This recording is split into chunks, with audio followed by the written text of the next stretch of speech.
расман муҳориба дар вазни 61 килограмм Бахтовар Юнусов бо рекорди 10-0 зидди Рискулбек Ибраҳимов бо рекорди 23-16 рӯзи 31 май дар Амрико дар турнири Med City Fighting Championship Combat. Ассалому алайкум дӯстон, хушомадед ба шабакаи мо. Дар ин навор оиди тозатарин ва муҳимтарин хабарҳо аз ҷаҳони ММА гап мезанем. Шумо бошед моро бо лайк ва комментариҳои худ дастгирӣ кунед. шахсоне ки аз Москва ва Московский област хоҳиши гузаштани граница дошта бошен, пас мо ба шумо одамони бабоварӣ, акай Ғулом ва акай Умедро тавсия медиҳем ки тӯли чанд сол мешавад ки онҳо дар ин соҳа кору фаъолият мекунанд. ин бародаро шуморо аз Москва ва Московский област гирифта ба мошинҳои худ ба границаи Қазоқистон бурда меоранд. мошинҳои ин бародаро мошинҳои замонавӣ буда ҳамаи шароитҳоро доранд, то ин ки шуморо бароҳат бурда биёранд. барои ҳамаи худи ҳозир ба номерҳои дар рӯи экран буда ё ин ки ба WhatsApp ин рақамҳо занг занен ва граница гузашта ҳуҷҷатҳои худро хуб кунен ва агар ки скидка гирифтан хоҳед, пас ҳатман аз номи канали мо Паҳлавон теҷа гап занен.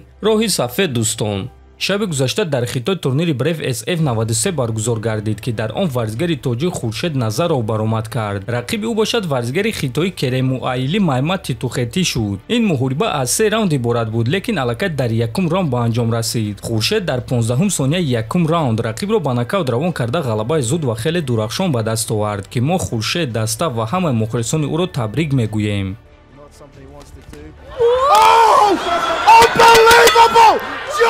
ҳамин тариқ Хуршед Назаров зудтарин нокаутро дар ин ташкилот ба даст овард. баъди муҳориба Хуршед эълон карда гуфт ки ҳадаф дорад ки камарбанди ин ташкилотро гирифта ба Тоҷикистон барад. ногуфта намонад ки барои Хуршед ин дуюм муҳориба дар ташкилоти Brave SF буд ва айни замон рекорди ӯ 10-1 аст. чемпиони пешинаи вазни ним сабуки UFC Макс Холлоуэй оиди муҳорибаи Александр Волкановский зидди Диего Лопес фикрҳои худро баён кард. биёед суханҳои Холлоуэйро гӯш мекунем.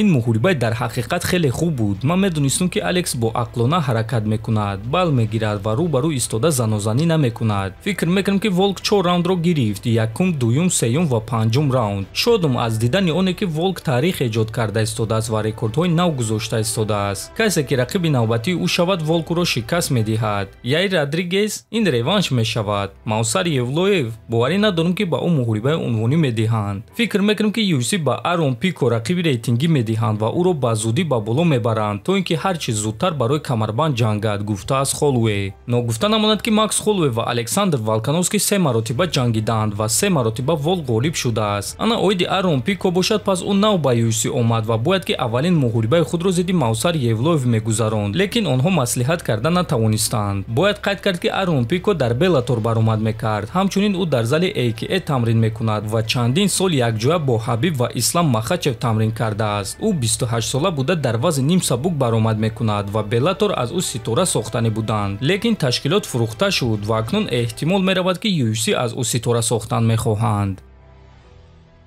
чемпиони пешинаи вазни сабуки UFC Чарлз Оливейра дар визови Педи Пимблет ҷавоб дод: ҳадафи ман камарбанд аст. ман ягон вақт аз ягон кас гурехтагӣ нестум ва ҳозир нияти гурехтан надорум. ман тайёрам ки зидди ҳамаи ин бачаҳо ҷангум. ман ҳамаи онҳоро эҳтиром мекунам, лекин ман ба роҳи худ мерам ва бозии худро пеш мебарам. агар ки муҳориба зидди топурия унвонӣ бошад, пас чаро ки не? ман боз як муҳорибаи дигар гузарониданӣ нестум, то ин ки баъд боз интизори муҳорибаи унвонӣ шавам. ба ман ин чиз шавқовар нест. ман барои камарбанди чемпионӣ ҷангидан мехоҳам. оиди Пимблет ман ҳатто фикр намекунам. Пимблет ҷангвари сахт аст. ӯ хеле боло рафта истодааст, лекин ман дар фикри камарбандам. ман оиди ҷангвароне ки дар рейтинг аз ман поёнтарам фикр намекунам, гуфтааст Ду Бронкс. дӯстон, чӣ гуна ки мебинем дар вазни сабук топ 5 топ 7 қариб ки ҳама берақибанд ва фикр мекунам ки ҳама интизори рақиби навбатии Махачеванд. ҳамин ки ба Ислам рақиб диҳанд, дигарон низ маҷбур мешаванд ки зидди якдигар муҳориба гузаронанд. худи шумо муҳорибаи навбатии Оливейраро зидди кӣ дидан мехостед? метавонед фикрҳои худро нависед. ҳатман дар YouTube канали мо обуна шавед. то боздид, хонобуду сарбаланд бошед.